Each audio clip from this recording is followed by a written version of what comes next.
Vamos ao vivo para Santiago conversar com a correspondente Luciana Tadeu, que acompanha a situação de momento por lá. Urnas fechadas, Luciana, qual é a expectativa? Bem-vinda, boa tarde para você.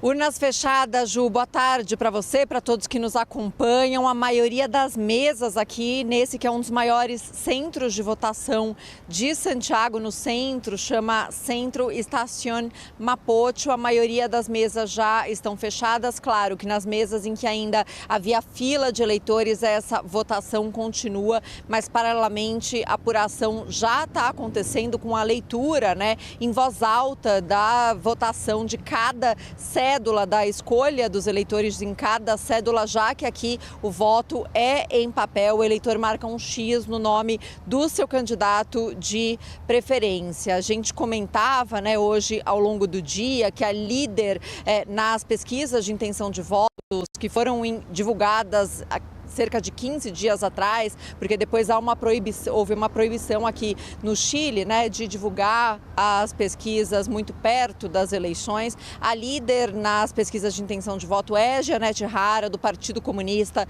Ela foi ministra do Trabalho de Gabriel Boric, porém todos os outros candidatos da direita que a sucedem, José Antônio Cast, o Johannes Kaiser, que é o candidato ultraliberal, que muitos comparam com Javier Milei, e Evelyn Matei, da direita tradicional, esses três candidatos, segundo as pesquisas, em um cenário de segundo turno, ganhariam da candidata de esquerda. E a grande expectativa, que a grande discussão é para saber justamente quem vai no segundo turno com Janete Hara, se ela efetivamente for, se as pesquisas estiverem certas. Por aqui, muita expectativa, então, em relação a esses resultados. A previsão é que os resultados comecem a ser divulgados a partir das 8 horas da noite. Conversando com alguns técnicos do Serviço Eleitoral aqui do Chile, me disseram que esses resultados poderiam até ser divulgados um pouco antes, começarem a ser divulgados às 7h30 da noite. E por enquanto por aqui é só expectativa, inclusive com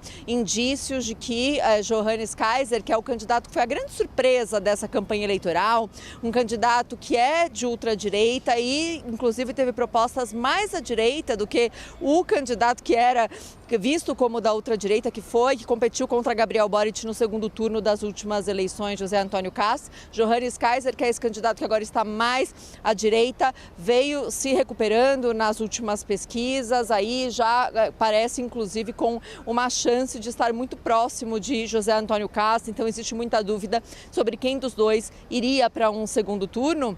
E no caso de que haja esse segundo turno, então, entre Janete Hara e um candidato de direita, se os demais apoiarão para formar uma coalizão aí ou algum bloco de apoio para esse candidato da direita que competirá com ela, Ju. Então, essa por aqui é a situação, com os votos sendo apurados, sendo lidos em cada mesa, com a população acompanhando e as mesas que ainda têm eleitores votando aí, os últimos eleitores exercendo o seu direito ao voto.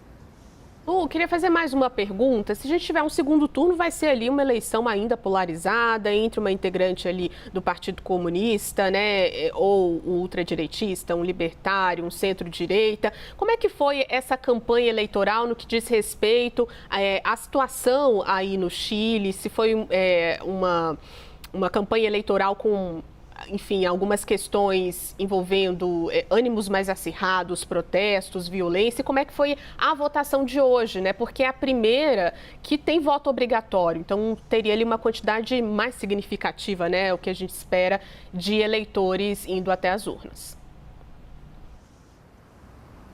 Pois é, Ju, isso é um fator muito importante, essa questão do voto obrigatório. A primeira vez que uma eleição presidencial tem esse voto obrigatório desde 2012. De fato, a grande notícia por aqui no dia de hoje foi as longas filas. Esse que é um dos maiores centros eleitorais de Santiago estava cheio. Me falaram, inclusive, aqui que até teve gente que desmaiou justamente por causa das longas filas, do calor, a quantidade de gente. A imprensa chilena cobriu muito essa grande espera, filas de 1, 2 2 horas é algo que os chilenos já não estão acostumados, porque houve muitos anos sem o voto obrigatório e no primeiro turno das últimas eleições presidenciais, por exemplo, a abstenção foi de mais de 50%. Então isso é realmente uma novidade por aqui e a campanha foi bastante pacífica, claro, com uma polarização entre as propostas dos candidatos, mas conversando com analistas, eles destacaram justamente isso. É uma eleição polarizada, com uma polarização das propostas, mas foi uma campanha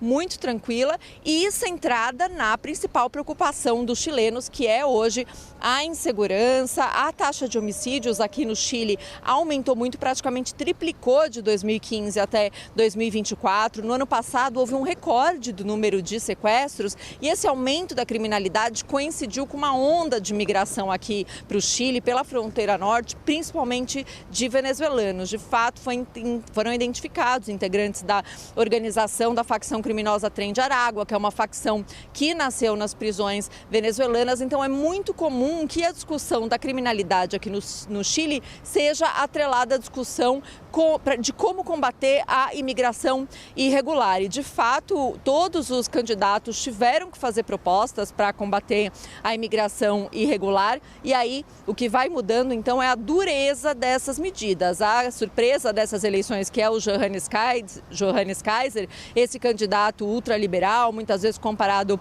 a Javier Milei.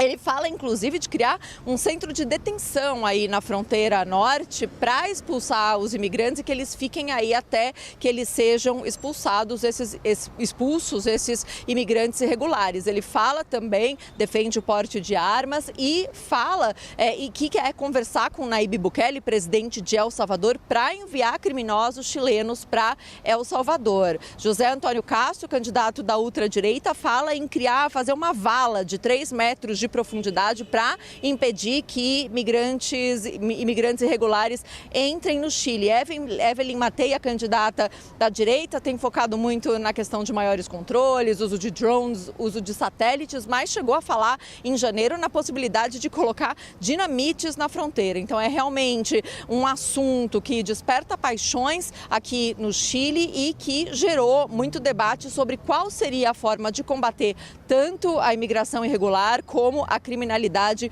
urbana. De fato, propostas de criar prisões no deserto, prisões em barcos, ou seja, foi realmente o grande assunto das campanhas por aqui, Ju, e vai ser o principal desafio do próximo presidente, combater a criminalidade e essa imigração irregular.